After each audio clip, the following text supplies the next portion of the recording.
What is up, Bay Area, as well as all across the seven seas of Niner Nation? We are back. This is our SF49ers podcast, which means it is not mine, it is not yours, but it is ours. So, as always, I am Adam, and joining us is the man that needs no introduction, but I suppose I'll do it anyway. Raj, man, what's up? Not much, man. We are literally days away from training camp. Days away from training camp. I'm doing good, man. How are you? Man, I'm so excited. Let's get right into it, man. So the rumblings first that we always go over, some of the stuff going on is we're hearing rumblings of we've. I don't know how long we're going to be talking about this, man, but we can't not talk about it. So Jimmy G is still a thing, and we need to go over it because we're hearing now that rumblings. You know, what are you hearing? I'm seeing lots of different things, but one of the teams that I'm seeing is Atlanta. What do you think about that? It's just again, like I said last time we talked, off season, people are bored. They're still pretty bored because training camp still hasn't officially started, so they just gotta throw shit at the wall. Listen, I think the guy that reported that was Dan Cilio. No offense to you, Dan Cilio, but you've said some silly things out there. You know, Did you honestly, I don't rehearse know. that? Did you rehearse No, that, bro? that's just right off the top of my head, man. I mean, that's just spitting game right there off the Yeah, top. man. You know, I mean, Dan Cilio, man, he says some stupid stuff, and I'm telling you, a lot of these reporters, they're just gonna keep bringing. They signed Marcus Mariota. I know he's not an elite quarter, but there's going to be a draft next year where there's great talent. I think they drafted. Who did they draft? Um, he's the quarterback from the drafted guy. Can you help me out? Yeah, on this one. Who did they draft? They Oh, drafted. Was it Desmond Ritter? yeah, Yeah, yeah. the dude The that guy looks with like the he's small 40. hands, Yeah, and he he has looks like small he's like hands. he looks like he's 40, but he's like 25.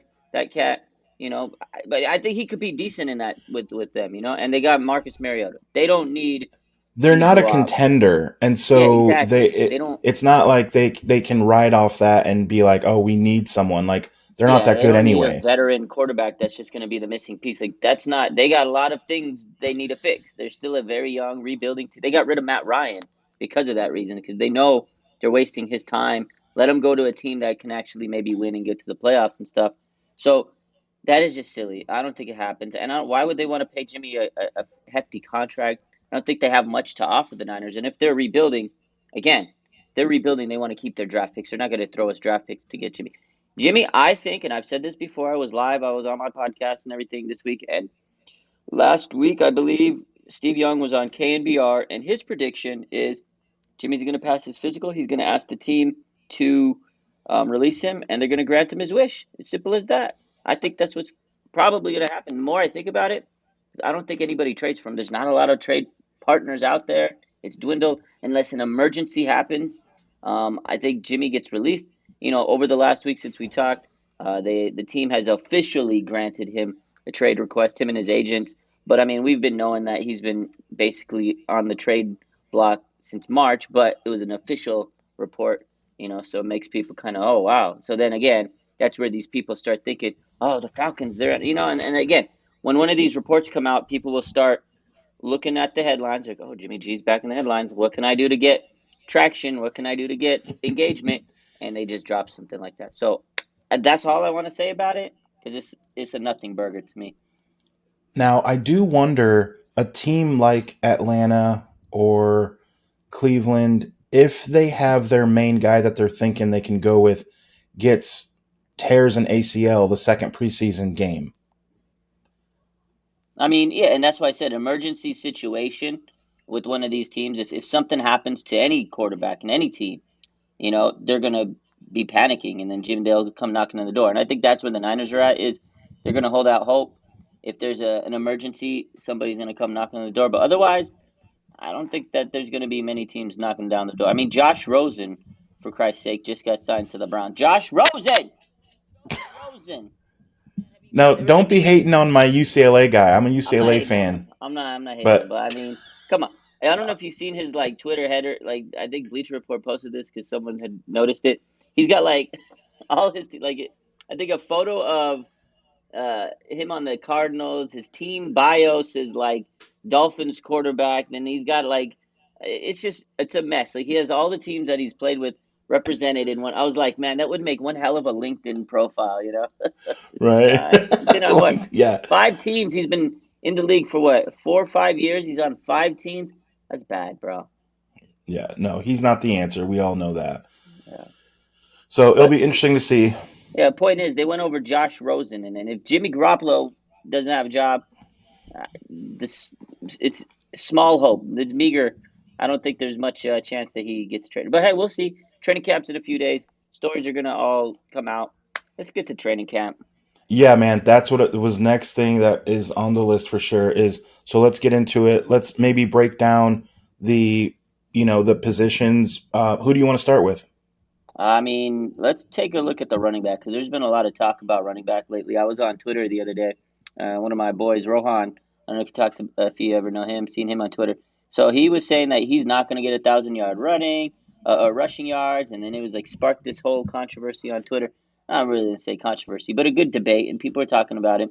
Where he doesn't think that Elijah Mitchell is going to get 1,000 yards, and maybe he won't because they might have to um, kind of spread out the carries this year because he did miss 6 games last year because of injury. He almost got to 1,000. He set the 49ers rookie record, rushing record, you know, missing 6 games. I think he can get to 1,000 yards, 17-game season as long as he stays healthy. Like to me, that's running back one. He doesn't even need 20 carries a game. I think you give him 10 to 12. He can hit the outside, run behind Trent, and he's the type of guy that can get 80, 90 yards a game. You expand that over 17 games. He should get 1,000 yards. But there's a lot of other guys that we have to think about because Trey Sermon now, year two, he's probably not happy with his rookie season last year. A lot of fans are. It was more of a Right. red shirt, but again, they had a lot of injuries, and he never really got an opportunity because he did have some injuries. And when he came in, he didn't wow everybody, and so he's been really working hard this offseason, training with Dalvin Cook. I think his mindset is I need to come in and really show what I could do. And then they drafted Ty Davis Price from LSU, third round, just like Trey Sermon last year, third round running back. Like that's something to kind of keep an eye on. Is people are like, oh wow, they got another running back pretty kind of early, this year. That's going to put pressure on Trey Sermon. So how much is he going to be in the mix, right? And then you got guys like Jeff Wilson Jr.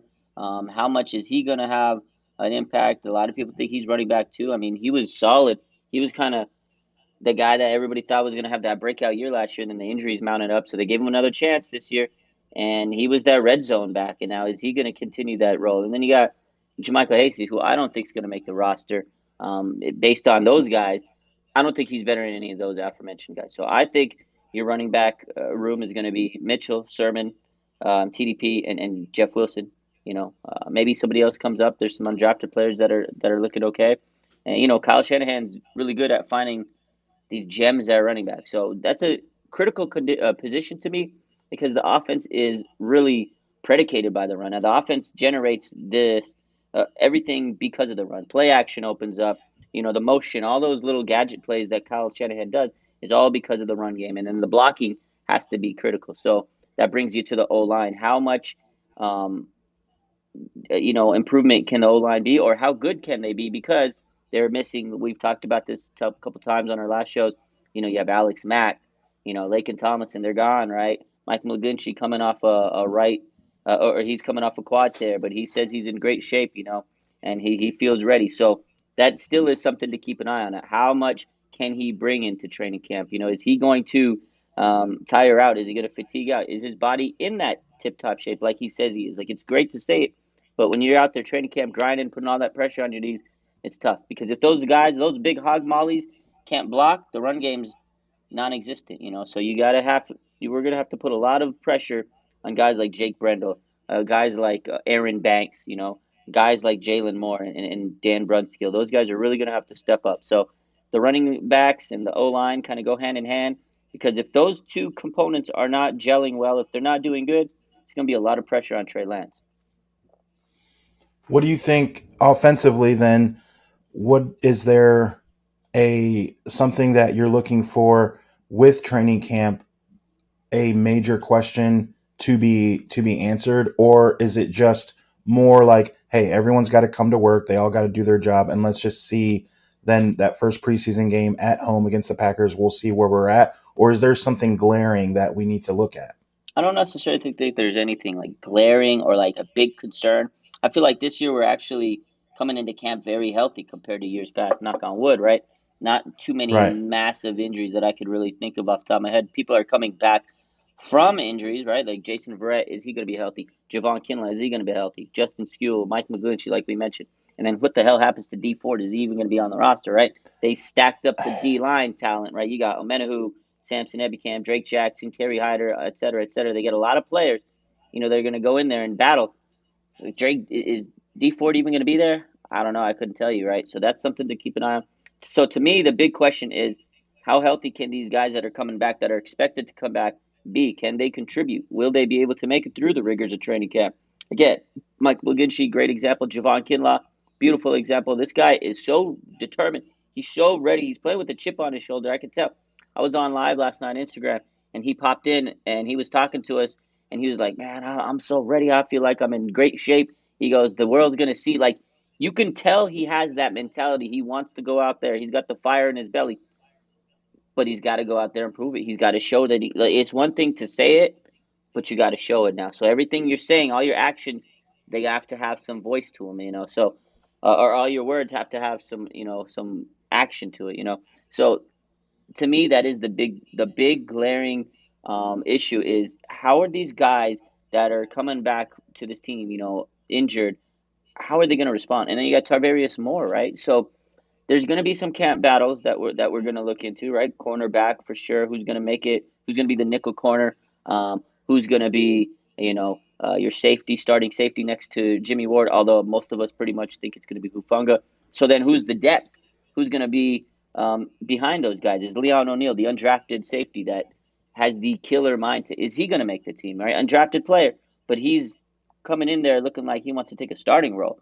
I've talked to him a couple times. He was on my show a week ago, and we chopped it up. Such a great man, a humble, individual, and you could tell he wants it. Like these players that are young, that are undrafted, that are late round picks, they're hungry.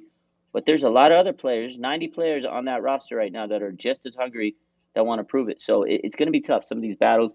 So we got, like I said, nickel corner. You got safety, offensive line. That whole O line, other than Trent Williams, pretty much is up for grabs, man. That's it. If your name is not Trent Williams and you're on the 49ers O line, your spot is not guaranteed. You got to go out there and work. And to me, that is going to be the biggest camp battle this offseason for the San Francisco 49ers offensive line. I don't care if you play guard, center, tackle. If your name's not Trent Williams, you better come in and bring your A game because your job is not guaranteed. That's it.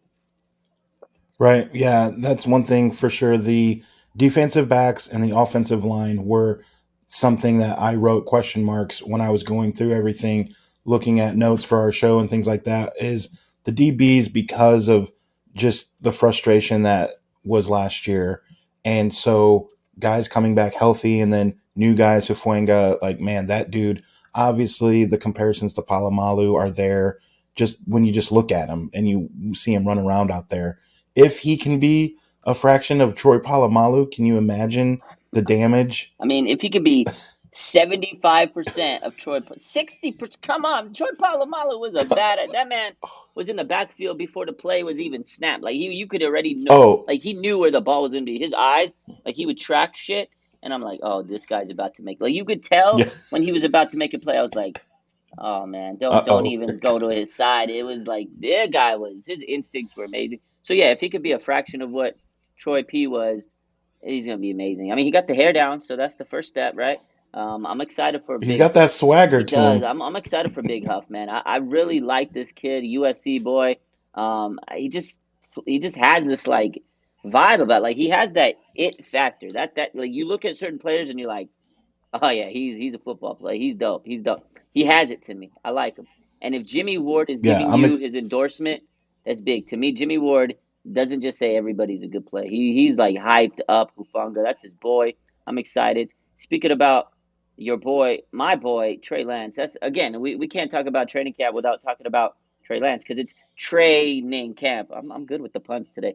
Training camp is upon us, and that means Trey Lance, quarterback one season, is he? I'm so excited to see what Trey does. Like, I want to see the development he's had from last year to this year.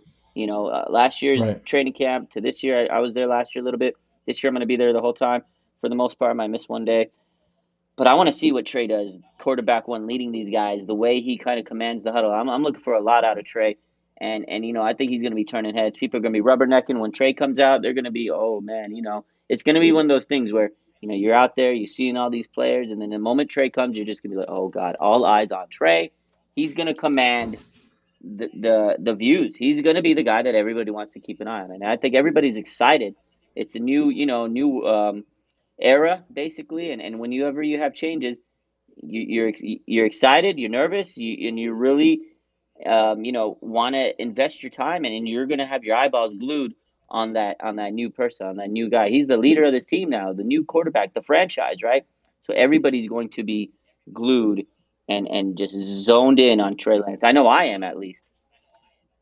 Oh, for sure. What I love is that he's already, and you've talked about this, that he's already won over the locker room. There isn't, so going into this season is why we're so excited, because there are things that naturally he's already doing, and now it's just, all right, what new packages is Shanahan throwing in? What other things are you learning from year one to year two? What are the relationships that you've already built? How are they being strengthened? How are some of the passes that you missed, some of the decisions against the Arizona Cardinals that frustrated us? How are you going to improve on those? And we feel confident about it. And that's why we're excited, because you see those things, and those mistakes were made by a rookie Mm-hmm. quarterback, and it's going to happen. Peyton Manning broke the record for most interceptions by a rookie. I mean, he had like a Yeah, hundred. What? So I mean, rookies are going to look like yeah, rookies, even Peyton Manning. So let's not pretend that some of the haters are like, oh, they put YouTube clips together of 2 minutes worth of plays that Kittle's wide open in the flat and he underthrows him, or a throw that's overthrown to Ayuk in the corner, or I can go down the next 10 minutes and give you all the highlights. I've seen yeah, him, but dude, I mean, no one is gonna be perfect, and he was a rookie. Like, let's calm down on some of the yeah. hate. Like, be excited, Yep, you yep. know. Yeah, you got to be So excited about the guy. He was a 21-year-old rookie. Forget about that. He was 21. People forget he just turned 22. He's got a good mind. We've talked about him many times. He's got it in between the ears. Smart kid, very humble. He's hungry, and I've seen his growth over the last year, just in a short amount of time. You can see the difference he made from last year's training camp to preseason to the Seattle game to the Arizona game to the Houston. There was differences. He did have a solid year in terms of learning and growing. So I think that we're going to see even more growth because he's been working his ass off this offseason. And you could see, when so many people doubt you, when so many people hate on you, you're going to want to come out and prove some people wrong. You're gonna come out. You want to come out with the chip on your shoulder, man, and just prove yourself. And Trey just seems like a great person. From people that I know around him that have talked to him, they rave about the kid, and that's why I think he's gonna succeed. Because the Niners with Kyle Shanahan and John Lynch, under their regime, they typically pick players that have great mentalities, great personalities, and are just good human beings, right? And I think that Trey Lance is going to follow that mold. And I don't know, man. I think he's going to wow us. And he's a young quarterback. This is his first full year as a starter. It's not like every day is going to be an amazing day. He's going to go through some ups and downs, but everybody does, not just a rookie quarterback or a young guy. Like even veterans, Tom Brady doesn't have a perfect game every day, right? He still goes through some no, bad. Joe Joe Montana. Montana has some bad games, but it's okay. It's how you respond to those, pitfalls. He's gonna have bad days or throw some picks. How do you come back? How do you respond from it? So I don't know. I'm all in. And speaking of Trey Lance, we got the Trey Lance jersey. We're ready for the season. We are ready to roll. Trey Lance, I got 5 on it. 5 storms coming. I'm rolling for You Trey, got man. them I'm all ready ready to to go. All the go. slogans. I'm gonna pull up to training camp with my Trey jersey one of these days, and I hope that my boy can sign it for me. So we'll see. We'll see. Yes, that'll be awesome. And I love that you always love to be interactive with the players and the fans. And so what we have next is a little bit of interaction. So I have a question here from sent in to us from Sharon, and she is on Instagram at chocolate fix fixx. So chocolate fix, and she asks, "What two players would you bring out of retirement?" Oh Now, man. and here's what I want. I know here's what I wanted us to do. I think, why don't you pick one player who would be eligible? We're not going to say, well, Joe Montana's retired. Can he? He's obviously old, but let's pick one player who is young enough that can actually still, if we had his skill level at what it was and he's still of Yeah, yeah. age, you could bring back. And then let's talk The about legend. one guy, maybe it could be a legend or someone that you would want on this Man. roster. So first, let's think about who's someone who's retired recently that can maybe still ball out and would fit in with this Yeah, for locker room. sure. Who do you So have? based on, and there's so many great players that we could bring back, and we could have a whole show, an hour worth of just players like, oh my god. But for the Well, sake, it's a good yeah, great question. question. Thanks for the question. I appreciate that. That's a good one. But for the sake of time and everything, if I had to bring back one player that's kind of recent, it's Patrick Willis. That's my boy, man. P Dub, 52. Him and Fred Warner and Aziz and Drake. Can you imagine the linebacker core? I mean, it's already amazing. You add Fred Warner to the mix, the captain, the leadership, the fire, the intensity. We all know, Patrick Willis retired a little too early. He had a hell of a career. Every year he was in the Pro Bowl. He was an All Pro, perennial time. Guy was just a monster. He was the best linebacker in his era. Hall of Fame voters seem to not think so, but it is what it is. I think he should be a first ballot Hall of Fame player. This man is unbelievable. I wish he would have won a Super Bowl. This guy definitely just changed the way linebackers looked at him and Ray Lewis. Those two guys came in, and it was like, oh man, and Brian Urlacher around that time. Like those three guys, I remember watching them. I was like, God, these guys are insane. But Patrick was dominant. Unfortunately, he had the injuries, and then the fallout with the whole Trembalke era. Like there was a lot of stuff behind the scenes, and I don't think that he wanted to stick around with it with all the injuries he was starting to have. And I think he was smart. He made a smart choice. He preserved his body. Now he's doing things outside of football that he's successful with. So power to him for making that commitment. Because Right. a lot of players they stay in the game for years and years, and then they get hurt, and then their bodies are suffering, and they have to pay medical costs for that. So, in a sense, it was smart. It was tough because I remember I was like, dude, this guy's only played for what 7, 8 seasons. He was young. I was like, you're retiring already. And another guy that did that, Calvin Johnson, like those guys retired early. It was like wow, man, it was crazy. But Patrick was a baller, man. Nobody fired up a squad like Patrick Willis. Like if you are down, if you need some hype, just go look up like a Patrick Willis hype, video or like pregame hype, and you'll be ready to conquer the day. This man played with some absolute intensity, phenomenal player, one of my favorite Niners of all time. Like, how can you not choose Patrick Willis? And I think he'd still fit in with today's team. Again, you throw him in there with Oh, no Fred question. Warner. Come on, man. Yeah, no, that's crazy. So now, who do you have then with this roster? Give us just an older name I then. was gonna say Steve because that's my boy Steve Young, but I mean I don't want to put in a quarterback. We got Trey Lance. We got to see what Trey can do. That's my boy Trey area, right? So if I got there, he is Steve Young, baby. Um, if I'm gonna bring back an old player, one of the legends of the Niners, it's the GOAT, man, Jerry Rice. You give Trey Lance and Jerry Rice the field together, and they've Yeah. talked. Trey Lance is the spokesperson for Goat Fuel. Jerry Rice is an energy drink. And what did he say a couple of weeks ago? He was interviewed, and he goes, "Man, I would love to come on the field right now and play for Trey Lance. So let's give him that opportunity. Let Trey Lance and Jerry Rice go out there. He could be the fourth Yak brother. You got my man Jerry Rice, Trey Lance, or then you'd have Debo, Brandon Ayuk, George Kittle, Jawan Jennings. He'd be another Yak brother. Let's go, man. Jerry Rice could probably still suit up and cut a dime out there on that field. There's like videos surfacing from the last couple of years where he's like running routes on the field, and he's at his age now. I was like, this guy still got it. Like there was a video of him at training camp from like I don't know 4 or 5 years ago. Dave Lombardi, I think, tweeted it out, and he's in a jacket suit and he's out there running routes. I was like, okay, Jerry, get Yeah. it, man. Like Jerry Rice. Yeah, no question. So again, thanks to Sharon for that great question. Because we literally could have a whole Yeah. hour of a show just on that, but no, for sure. So the next thing we wanted to go over was we like to have different random things. We're still in the pilot episodes as we're not officially released. We're getting some content out to you guys.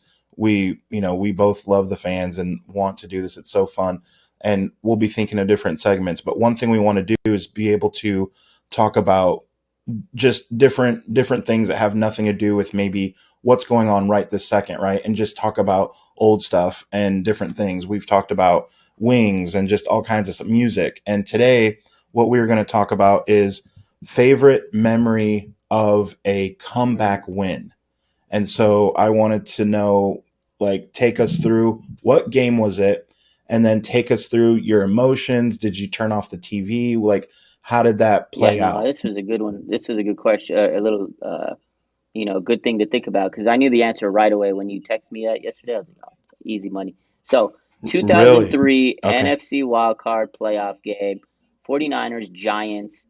I mean, we were down 24 points, and I mean, I felt like we were just rock. I was like, damn, this is it. This is where the Niners are done. Team's going to downslope trajectory. Depression was setting in. It's my first year of college. It was crazy, and I was like, studied so much because I wanted to make sure I had time for this game, and I was like, let's go. And I'm watching the game, have my wings. I was hyped. And I was like, "Fuck, man, we're gonna get dog walked by the Giants. Like what?" And they were working us, man. And we had To and freaking Jerry, and Jeff Garcia and stuff. But something like snapped. The switch was turned on because Jeff Garcia got in his bag, and they just came. I mean, 18 minutes, he led this team back. Boom, touchdown. Like To and him were on a nasty connection. I was like, okay, they got a touchdown. I was like, okay, they're down. Maybe. And then they scored again real quick, and I was like, okay, let's go. Phone was blowing up. Everyone's like, you watching this Niners game? I was like, of course I'm watching it. And then they came back. Jeff Garcia with the running touchdown. He's strutting his shit. I was like, oh my God, we're going to win this game. And somehow we take the lead. Minute left to go. Giants marching down the field. There's like maybe 10 seconds on the 40-yard. They're kicking a 40-yard field goal. And it doesn't go as planned. Snap botches the snap. Quarterback throws it, and it goes to a lineman. And then they're like, "Is it off passive? Is it pass interference?" And I'm like, "Oh shit, I don't know. Are we gonna?" They didn't call it. It was, yeah, Cheeky Okafor. yeah. I'm like, What are you doing, Cheeky, what are you Cheeky? doing, Don't get jiggy Cheeky? with him. Like I was like, "Oh my God!" And they didn't call anything. And I was looking. I was like, "No flag, no flag." And they were like, "That's it. The game ended." No, no, no, no. There was No, there there was a was a flag, but flag, and it it was was against against the but that's what I meant. I was Giants. like, no flag against the Niners. Yeah, And I was like, oh my yeah, yeah, God, there's yeah. no flag against the Niners. What are you? And I was like, oh my God, we're going to win this game. And I looked up, I was like, this is a miracle. Like someone was watching out for us. And then the game, like they were like, that's it from here on Fox. The Niners pull off the great comeback. And I was like, that's it. We win the game. I ran outside, just going, losing my mind. Let's go, Niners. And of course, some of my friends in the neighborhood, they're Cowboys fans, were like, yo, go, you cheated. You cheated. I was like, I don't care. We made it to the next round. Bro, I was insanely hyped. Like, I couldn't believe it. The fact they came back and Jeff Garcia and T.O., man, they just had a unbelievable comeback. I loved it. I wish we would have won a Super Bowl that year. It was, Thirty-eight yeah, that just fourteen. was Thirty-eight crazy. It was a fourteen. crazy game, man. How do you win that game when you were down like that? That was probably the greatest comeback I've witnessed. I mean, I don't know. That was insane, dude. That was insane. Yeah. And the fact that it wasn't like we didn't get the flag on us. Like I remember thinking about this game a few years ago. I posted about this on Instagram a few years, like a year or two ago, and I remember as I was making that post, I was like, man, imagine if this game would have happened in this era with social media. Oh God, I mean, this game would have got scrutinized because it didn't get as scrutinized as it probably should have. But if that game was in this era, oh my God, social media would have went for that game's neck, man. Unbelievable game. Yeah, so 39-38, we were able to hold on after being down 38-14 in late in the third quarter. So after touchdowns to Owens and Yeah. Ty Streets. You didn't think Ty Streets would be No, mentioned on the show Yeah, today, did you? I remember that. I was like, what the? I remember when he threw it to Ty Streets. I was like, there you go, because I mean that was a guy we all thought was gonna have like this big, like when Jerry Rice left and it was T.O. Okay, oh Ty Streets, wide receiver, too strong. He's gonna be great play. But when he made that catch, I was like, yeah, there you go, Hall of Fame Ty Streets, man. That was a memorable catch, man. I Hall mean, of that was Fame. a memorable catch. And Ty Streets, man, he that was clutch. But I mean, T.O. man locked in, and it sucked because after that game and after those, when T.O. and Jeff Garcia and everything disbanded, Steve Mariucci, when all that came crashing down, we were in for some bad years for many years to come because that era with To and Steve Young was there for a minute, with the catch too with Green Bay, like he was part of that too. And then Jeff Garcia took over after the concussions and Steve left. Like there was a couple of years, man, where the Niners were just always so close, always knocking on the door, was in the playoff, but something happened, injuries caught up with them in the playoffs, and they couldn't get all the way. But man, after that, when they disbanded and To and Jeff Garcia had their little beef, it was bad for many years. Like I felt bad because looking back at it now, you realize they had so many chances. They had so many good teams, and I wish they would have made those championship runs because they had some good teams, man. And after that, it fell apart, and it took them a long time to get back to winning ways. Like my whole like college life, they were pretty much ass. After college and grad school, they were terrible. And it wasn't until like after all my years of college and grad school, they were starting to get relevant again. And then, the whole bulky situation happened and they sucked again. And it's just been like up and down ever since. So I pray that Trey Lance is the man that we all want because I need to see this team win the championship, man. It's been many years. I was, 10 years old, we talked about last time when they won a Super Bowl in 95, man. Yeah. Crazy times. And we have what I don't like is that we have some black marks on our Super Bowl record because we had won multiple championships Yeah. being undefeated, and that's so now to have that Hmm. those blemishes and the way that it happened. I mean, the lights went off, and then we come out steamrolling, and then pass interference on Michael Crabtree that was a catchable ball because Yeah. that man is athletic Yeah. and can jump up and get that. And for them not to give us first and goal at the one right there with one more play where I feel Yeah. like we can get in Yeah. and win the Super Bowl. And then we're up by 10 in the second No. half against the Chiefs. And we Let's just, not even talk the about that play game. The calling and just Ravens everything. one, we should have just It, ran the it football because if they would have gave the ball to Frank Gore, we win the Super Bowl. They had 4 or 5 chances there in the yeah, fourth, in the red zone, and it was all every play they wanted to run to crap. Like I don't know what. Maybe this man Greg Roman had a dream in his mind where he wanted to fulfill that dream where I got to win a Super Bowl on a fade route to Crabtree because they ran that damn play every single time when it was crunch time and they didn't learn. It didn't work. All they had to do was run an option with Cap or Gore. They would have won. And that would be the story I would be telling you today of the greatest comeback because that would have been, they would have capped that off. The greatest comeback in Niner history. To win a Super Bowl? Are you kidding me? So mad to this day. And then, yeah, that Chiefs yeah, game, I don't even talk about that anymore. That does, I mean, you're right, though. To be 5-2 in the it's Super so Bowl when we frustrating. should be Yeah, 7-0 undefeated, it does leave a bad taste in the mouth. It's disgusting because some of those players, I mean, a lot of those players deserve a ring. Like, man, Joe Staley, I feel bad. He should have won a ring. Patrick Willis, Justin Smith, so many great players on this team deserve to win a ring. But we'll see, man. Hopefully, this is the year. yeah. Well, it all starts this coming week, so stay tuned. We will report from training camp. We'll give you the ins and outs. Raj will be our guy, giving us all the details. So thank you for that. Let us know all of the avenues on Facebook, Twitter, Instagram, YouTube. What is the All you got user to do handle is to type find in you on? our SF49ers. I made it easy. Same name, multiple platforms. You type it in. That's probably me. Yep. So thank you again to Raj. We will check in with you guys next week. We will be kicking off the show later in August. More details to come. We just love giving you content for right now, giving you an idea of how the show is going to go. So you can tweet at us and send us messages. You can email at our SF49ers podcast. You can email us ideas and questions you want answered. We love being interactive. That is what sets this show apart from many other podcasts is that we want to be interactive. So make sure you guys check in with us. Let us know what you want, and we will see you Take next care, time. man. Have a good rest of your weekend.